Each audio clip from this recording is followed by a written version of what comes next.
Assalamualaikum warahmatullahi wabarakatuh. Selamat malam semuanya. Pada kesempatan ini, izinkan kami dari kelompok 10 mempresentasikan hasil proyek kami yang berjudul Implementasi Software Udu pada proses pengadaan dan penjualan barang. Presentasi ini akan menjelaskan bagaimana sistem ERP Udu dapat digunakan untuk mengintegrasikan proses procurement hingga sales, sehingga operasional perusahaan menjadi lebih efektif dan efisien. Next. Sebelum masuk ke materi inti, berikut adalah anggota kelompok kami, yaitu Siti Nurjana, saya, Nadia Nur Cahyanti, Sakti Rangga, Cynthia Maulidasari, dan Adam Abdillah. Kami berkolaborasi dalam penyusunan analisis perancangan diagram serta demonstrasi sistem yang nantinya akan kami tampilkan. Pada slide ini, kami menjelaskan latar belakang mengapa sistem ERP seperti Udu sangat dibutuhkan. Seiring berkembangan teknologi informasi, perusahaan dituntut untuk memiliki sistem yang cepat, akurat, dan terintegrasi. Banyak perusahaan masih menghadapi tantangan dalam pengelolaan persediaan, pencatatan transaksi, dan pemantauan penjualan secara real-time. Udu sebagai sistem ERP mampu mengintegrasikan fungsi-fungsi penting perusahaan sehingga data antar divisi menjadi konsisten dan proses dapat berjalan otomatis. Literatur juga menunjukkan bahwa ERP menjadi alat strategis untuk meningkatkan efisiensi rantai pasok, akurasi inventory, hingga pengambilan keputusan. Next. Sebelum menggunakan sistem ERP pada beberapa permasalahan yang sering muncul dalam proses pengadaan dan penjualan barang, yaitu pertama, sering terjadi ketidaktepatan pencatatan stok dan dokumen pembelian karena masih dilakukan secara manual. Kedua, proses approval sering memakan waktu lama karena terlalu terautomasi. Ketiga, terjadi duplikasi data dan ketidakkonsistenan informasi antar divisi, misalnya antara bagian purchasing, inventory, dan accounting. Dan yang terakhir, sulitnya melakukan monitoring status pembelian secara real-time. Permasalahan inilah yang mendorong perusahaan membutuhkan sistem yang lebih terintegrasi. Melalui proyek ini, kami memiliki 3 tujuan utama. Yang pertama, menampilkan desain tampilan model purchasing pada Udu dan menjelaskan langkah implementasinya. Tujuan kedua, menganalisis bagaimana Udu purchasing diterapkan dalam sistem ERP Udu dan bagaimana proses bisnisnya berjalan. Dan yang ketiga, mendeskripsikan rancangan proses bisnis dalam bentuk use case diagram, activity diagram, sehingga alur sistem dapat dipahami secara menyeluruh. Next. Dalam proyek ini, kami menggunakan Udu versi 19 Enterprise Edition. Versi Enterprise ini dipilih karena menyediakan fitur yang lebih lengkap, mendukung integrasi antar modul, serta memberikan tampilan antarmuka yang lebih ramah pengguna. Dengan menggunakan modul-modul di dalam Udu, kami dapat mensimulasikan alur lengkap mulai dari proses, permintaan, penawaran, pembuatan purchase order, pengecekan stok, hingga proses penjualan dan pencatatan akuntansinya. Baik, untuk slide selanjutnya akan dijelaskan oleh teman saya. Oke, untuk selanjutnya, di sini kita menampilkan tentang bagaimana interaksi dan proses antara aktor atau pengguna dari ERP sendiri, ERP Odoo, dengan modul-modul yang ada di dalamnya. Di sini kita menampilkan tentang use case diagram untuk purchasing staff, di mana menunjukkan hubungan antara aktor purchasing staff dengan fitur-fitur utama yang ada di dalam sistem ERP pada modul pembelian itu sendiri. Di sini, purchasing staff tentunya bisa melakukan login, kemudian bisa membuat RFQ, memilih vendor, input item, input quantity, input price, confirm order, juga membuat purchase order untuk ke pemasok. Untuk selanjutnya, di sini ada use case diagram dari inventory staff sendiri, di mana inventory staff sendiri berperan memastikan barang yang masuk dan keluar terdokumentasi dengan baik, yang dimana aktivitasnya itu ada terima barang dan kirim barang. Di terima barang sendiri untuk inventory staff memiliki aktivitas seperti buka receipt, kemudian pilih dokumen warehouse atau in, yang dimana dokumen ini tuh bisa dilihat dari PO dokumen sendiri. Kemudian bisa cek jumlah barang datang, validasi jumlah barang datang, dan untuk use case kirim barangnya sendiri, di sini inventory staff bisa masuk menu delivery order, kemudian membuka dokumennya, kemudian validate atau memvalidasi barang yang keluar. Setelah itu ada use case diagram untuk sales staff. Di sini untuk sales staff sendiri bisa membuat sales order yang dimana di sales order sendiri itu ada bisa pembuatan quotation dan di sini bisa di-apply atau ada pengaplikasian diskon. Tapi itu bebas untuk si sales staff-nya sendiri untuk bisa mengaplikasikan diskon atau tidak. Kemudian di dalamnya juga bisa memilih customer, menambahkan produk, kemudian terakhir mengkonfirmasi untuk sales order-nya itu sendiri. Oke, untuk selanjutnya di sini ada use case diagram untuk accounting staff, di mana aktor ini bertanggung jawab pada membayar tagihan vendor juga menagih pembayaran pelanggan. Untuk membayar tagihan vendor sendiri itu, accounting itu mempunyai tugas untuk membuat tagihan, yang dimana tagihan ini dilihat berdasarkan PO dokumen yang didapatkan dari purchasing staff sendiri. Kemudian ada melakukan konfirmasi tagihan, melakukan pembayaran, kemudian ada validasi pembayarannya juga. Untuk menagih pembayaran pelanggan, accounting staff ini bisa membuat invoice, SO, dari dokumen SO sendiri, kemudian ada konfirmasi invoice, kemudian ada validasi pembayaran juga. Juga ada update status invoice. Oke, untuk selanjutnya di sini kita menampilkan activity diagram dari sales to accounting.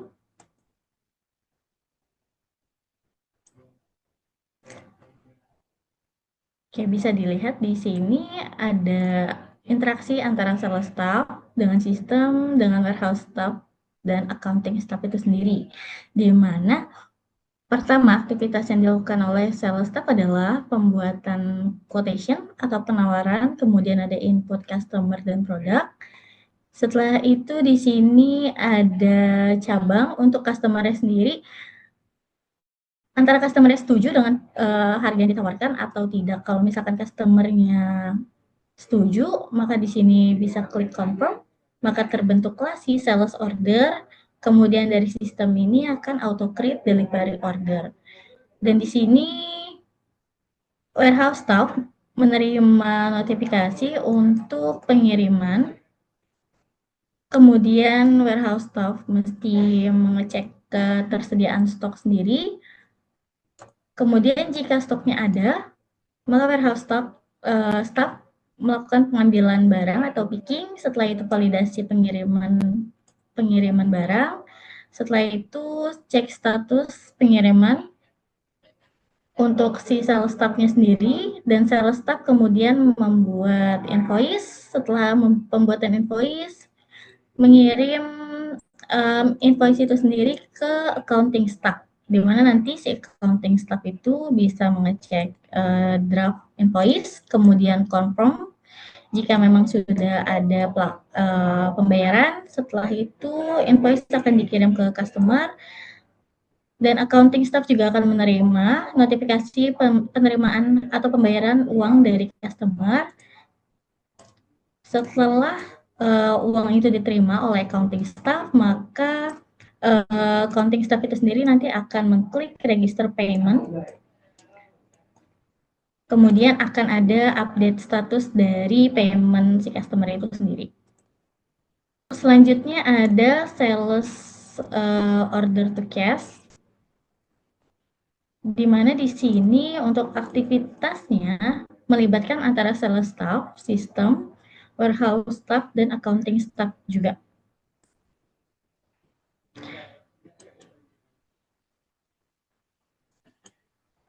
Oke, untuk si sales to order sendiri, sales order to cash sendiri itu ada pembuatan quotation, kemudian ada input customer dan produk, kemudian di sini jika customer setuju maka confirm akan jadi sales order, kalau tidak setuju maka cancel atau harus revisi, kemudian ada auto create delivery order, terima notifikasi untuk si warehouse staffnya sendiri, yaitu notifikasi pengiriman, kemudian warehouse staff mengecek ketersediaan stok. Jika ada, maka ada melakukan pengambilan barang atau picking, tapi jika tidak ada maka akan reorder dulu atau restock dulu, atau bisa disebut back order. Setelah itu jika barang memang sudah ada, maka warehouse staff itu melakukan validasi pengiriman, yang mana nanti validasi pengiriman ini akan terkirim notifikasinya atau sales staff itu akan bisa melihat status pengirimannya. Setelah itu jika pengirimannya sudah, maka dibuatlah invoice, create invoice, kemudian pilih regular invoice. Setelah itu dari invoice yang sudah dibuat, accounting staff itu bisa melihat draft invoice-nya sendiri, kemudian confirm. Setelah itu kirim invoice ke customer, setelah itu menerima uang, setelah itu ada register payment dan validasi bank dan jumlah uang yang diterima. Di sini ada activity diagram untuk purchase to accounting. Di purchase to accounting sendiri, di sini melibatkan antara staff purchasing, staff gudang atau inventory, juga staff finance atau accounting. Pertama yang dilakukan adalah staff purchasing itu masuk ke dalam modul purchase, kemudian membuat RFQ baru. Setelah itu memilih vendor. Setelah itu ada penambahan barang sesuai barang yang diinginkan atau yang dipesan. Setelah itu ada cek ketersediaan produk. Jika tidak ada, maka produknya harus direvisi atau RFQ-nya itu sendiri harus direvisi. Tapi jika ada ketersediaan produk, maka ada confirm order yang mana menjadi PO atau purchase order. Di purchase order sendiri, nanti staf gudang itu bisa mengecek dokumennya berdasarkan dokumen PO yang sudah didapatkan dari staff purchasing, kemudian memvalidasi penerimaan barang jika barang sudah sampai, kemudian akan dilakukan update stok dengan sistem yang ada di Odoo sendiri. Setelah itu inventory bertambah secara fisik juga di sistemnya. Dan di sini harus melakukan pengecekan secara berkala. Kemudian yang terakhir itu jika barang sudah sampai, stok juga sampai, untuk validasi sudah semuanya, maka langsung masuk ke bagian dari staff finance atau accounting sendiri, di mana staff atau accounting sendiri ini mesti melihat dokumen PO yang ada, kemudian buka bill, setelah itu bisa meng-create bill berdasarkan dari tagihan vendor dari dokumen PO yang sudah ada. Setelah itu di dalamnya bisa isi tanggal tagihan untuk billnya, konfirmasi. Setelah itu melakukan register payment atau pembayaran. Terakhir melakukan validasi pembayaran itu sendiri. Di mana validasi pembayaran ini ada status tagihan berupa paid dan kas tentunya yang berkurang karena melakukan pembelian barang ke vendor. Untuk selanjutnya di sini ada tampilan slide, tampilan perancangan, di mana akan dipresentasikan oleh teman saya. Oke, terima kasih Kak Siti Nurjana. Berikutnya kita masuk ke tampilan perancangan dari sistem Odoo.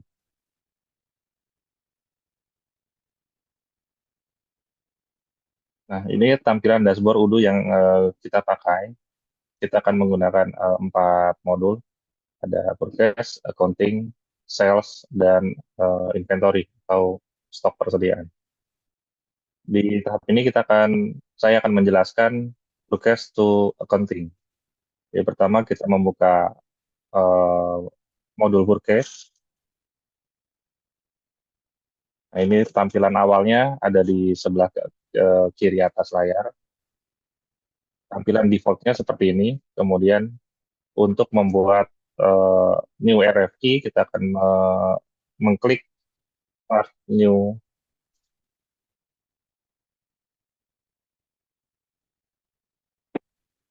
Kita klik New RFQ. Di sini kita bisa input vendor, kemudian menginput expected arrival itu tanggal kedatangan, order deadline-nya kapan, untuk tambah produk. Slide berikutnya.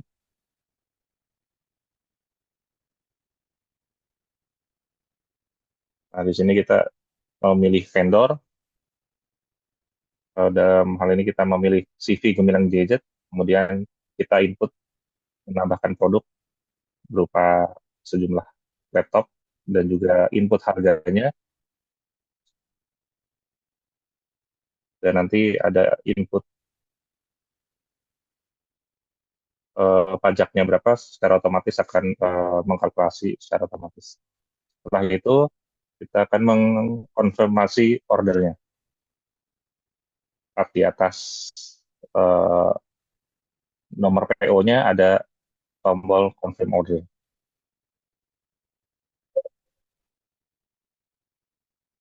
Next. Nah, setelah kita mengklik konfirmasi order, inilah tampilan dari hasil printout-nya. Printout PO-nya tercantum nama CV-nya yang kita pilih tadi, kemudian alamat pengirimannya, alamat kita, dalam hal ini Jana Satya. Kemudian detail pembelinya, kemudian tanggal pemesanan, tanggal kedatangannya, serta produk dan harganya sampai total. Next. Setelah tadi purchase order kita buat, pengguna atau staff inventory melakukan validasi untuk memastikan bahwa semua data pembelian itu sudah benar, baik itemnya maupun secara jumlahnya sudah sesuai dengan pesanan yang dibuat. Validasi ini dilakukan oleh staf bagian gudang sebelum barang diterima. Oke, next. Nah, dari hasil pengecekan gudang, ini akan ada picking operation. Nah, hasilnya seperti ini, berupa printout, penerimaan oleh bagian gudang. Pada tahap ini terlihat dokumen picking operation dengan kode WH in, warehouse in, dan nomor urutnya dari vendor CV Gemilang. Dokumen ini menunjukkan bahwa barang yang dikirim itu sudah siap dan telah disesuaikan atau divalidasi oleh tim gudang. Oke, next. Nah, ini merupakan delivery slip. Delivery slip ini setelah barang kita terima, sistem akan otomatis membuat dokumen delivery slip. Dokumen ini mencatat jumlah barang yang masuk ke gudang dan menjadi bukti fisik dari proses penerimaan. Oke, next.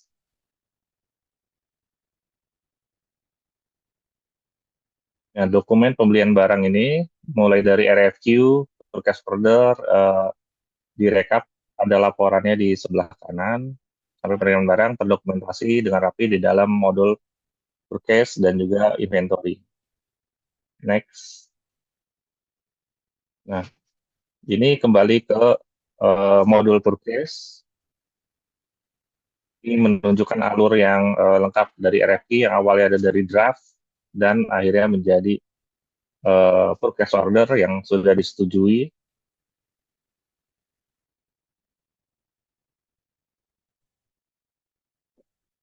Nah, di menu ini, di modul purchase ini, semua purchase order yang pernah dibuat bisa kita lihat dengan detail dari submenu purchase order. Di sini pengguna bisa melihat status setiap PO yang ada atau yang pernah ditransaksikan oleh staff purchase. Pada submenu tadi, setelah barang diterima oleh bagian gudang, sistem akan menghasilkan draft bill yang merupakan tagihan dari vendor yang harus diverifikasi atau diproses oleh bagian keuangan. Ini tampilannya seperti ini. Next. Nah, ini merupakan printout hasil draft bill yang telah dikonfirmasi menjadi bill yang memiliki nomor. Dalam contoh ini, bill ini akan masuk ke daftar bill yang dengan status yang siap untuk dibayar. Berikutnya, bagian keuangan melakukan proses pembayaran terhadap bill tersebut. Pembayaran dilakukan melalui modul accounting. Ini invoice yang sudah diselesaikan oleh bagian purchase staff.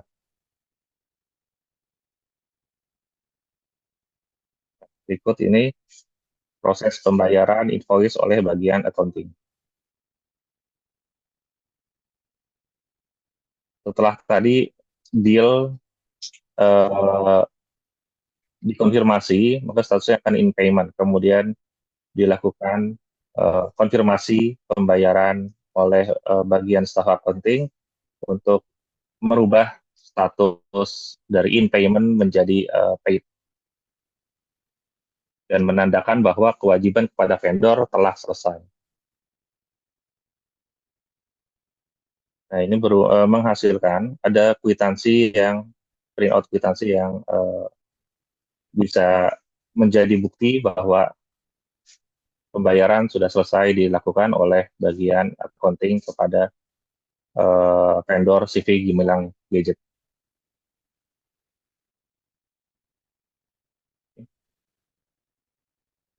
Nah, ini hasil pembayaran atau invoice yang sudah terbayarkan, baik pada menu payment ataupun bills. Ini sudah memastikan bahwa seluruh alur pembelian tercatat secara transparan, akurat, dan terintegrasi antara modul satu dan modul lainnya. Nah, ini di modul accounting semua sudah tercatat. Di dashboard purchase, bill sudah tercatat. Kemudian di modul accounting juga, di dashboard purchase, kemudian di submenunya, payment matching juga sudah tercatat. Ada pengeluaran dana sebesar item yang tadi sudah dibayarkan. Itu secara singkat untuk penjelasan dari modul purchase to accounting. Untuk berikutnya akan dijelaskan secara singkat modul sales to accounting oleh rekan saya, Kak Sakti. Terima kasih. Baik, terima kasih Kak Adam. Untuk slide selanjutnya akan saya presentasikan. Di sini ada dashboard modul sales. Pada ini terlihat tampilan dashboard utama modul sales di Odoo. Di bagian ini pengguna dapat melihat menu navigasi untuk melakukan berbagai aktivitas seperti membuat quotation, melihat sales order, mengecek pelanggan, serta mengakses laporan penjualan. Dashboard ini menjadi pusat kontrol awal sebelum kita masuk ke proses transaksi penjualan. Oke, next. Langkah pertama dalam proses sales adalah menginput data pelanggan dan data barang yang akan dibeli. Pada tahap ini, sales admin memasukkan informasi seperti nama pelanggan, alamat, kontak, serta produk yang ingin dibeli, beserta dengan kuantitasnya. Data ini menjadi dasar untuk membuat quotation atau penawaran harga. Next. Setelah data pelanggan dan barang diinput, Odoo akan menghasilkan quotation. Quotation adalah dokumen penawaran harga yang bisa dikirimkan ke pelanggan. Nah, jika pelanggannya setuju dengan penawaran tersebut, quotation dapat dikonversi menjadi sales order. Konversi ini hanya dengan satu klik sehingga prosesnya lebih cepat dan efisien. Next. Oke, di sini dapat dilihat contoh quotation dengan nomor 0001. Dokumen ini berisi detail pelanggan, produk, harga, kuantitas, dan total pembayaran. Pada tahap ini, sales admin bisa mengedit, menambah item, atau mengirim quotation ke pelanggan untuk persetujuan. Oke, next. Oke, setelah quotation dikonfirmasi, sistem akan otomatis membuat sales order seperti yang tampil sekarang. Sales order menjadi dasar proses pengiriman barang atau jasa. Dokumen ini menunjukkan bahwa transaksi sudah disetujui dan siap diproses lebih lanjut. Next. Oke, di sini menunjukkan detail dari sales order S0001 yang tadi. Jadi informasi sudah final termasuk harga, diskon, pajak, dan total pembayaran. Status order akan berubah sesuai dengan proses berikutnya seperti pengecekan stok dan pengiriman. Next. Sebelum barang dikirim, Odo melakukan pengecekan stok terlebih dahulu. Tujuannya untuk memastikan tersedia di gudang. Jika stoknya cukup, maka proses akan berlanjut ke picking atau pengambilan barang di warehouse. Oke. Nah, ya. Pada tahap picking, petugas gudang mengambil barang sesuai dengan sales order. Dokumen picking menunjukkan siapa petugasnya. Nomor keluaran gudang seperti WH, warehouse out 0002, serta jumlah barang yang harus diambil dan dipersiapkan untuk dikirim. Next. Setelah picking selesai, barang dikemas dan siap dikirim. Delivery slip adalah dokumen pengiriman yang dibawa bersama barang. Dokumen ini memuat informasi pengirim, penerima, dan barang yang dikirim. Oke, next. Setelah barang dikirim, langkah berikutnya adalah membuat invoice atau tagihan untuk pelanggan. Odo memungkinkan pembuatan invoice secara otomatis dari sales order tanpa perlu input ulang data. Invoice kemudian dapat dikirim melalui email dan dicetak seperti ini. Next. Invoice pertama kali dibuat dalam status draft. Pada tahap ini, akuntan atau admin dapat meriksa kembali detail invoice sebelum dikonfirmasi. Draft status membantu menghindari kesalahan dalam pencatatan. Next.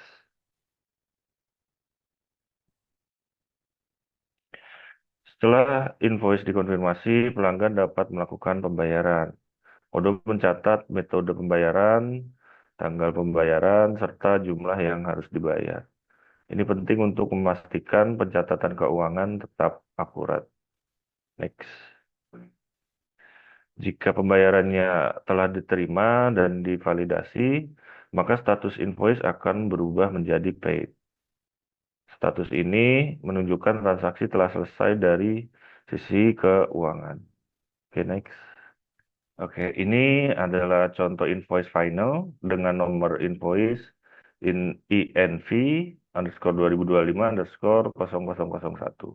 Dokumen ini berisi detail lengkap transaksi dan menjadi arsip keuangan perusahaan. Invoice dapat diunduh, dicetak, atau dikirimkan ke pelanggan. Next.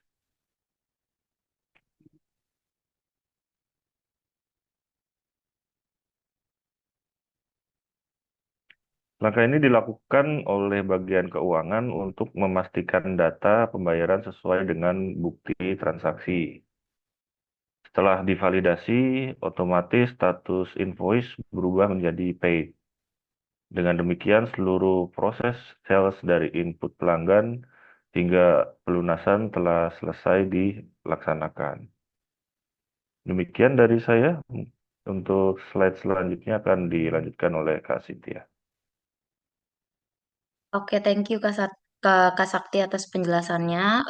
Untuk saat ini kita sudah berada di akhir slide yang berisikan kesimpulan serta saran dari sistem ODO tersebut. Untuk kesimpulannya berisikan manfaat dan efisiensi sistem tersebut. Manfaatnya yaitu adalah peningkatan kinerja yang signifikan dan jelas pada kegiatan usaha tersebut, seperti yang tadi dijelaskan di tampilan serta di alurnya. Pada sistem ODO ini semua transaksi tercatat secara akurat dan secara transparansi, baik dari modul sales, purchasing, dan inventory. Lalu juga platform open source dan fitur yang lengkap sebagai keunggulan ODO tersebut. Dalam pengelolaan operasional atau modul purchasing, manajemen real-time proses procurement dapat dikelola secara real-time, mencakup seluruh tahapan mulai dari identifikasi kebutuhan, lalu juga ada pembuatan RFQ, lalu pengelolaan vendor hingga konfirmasi purchase order.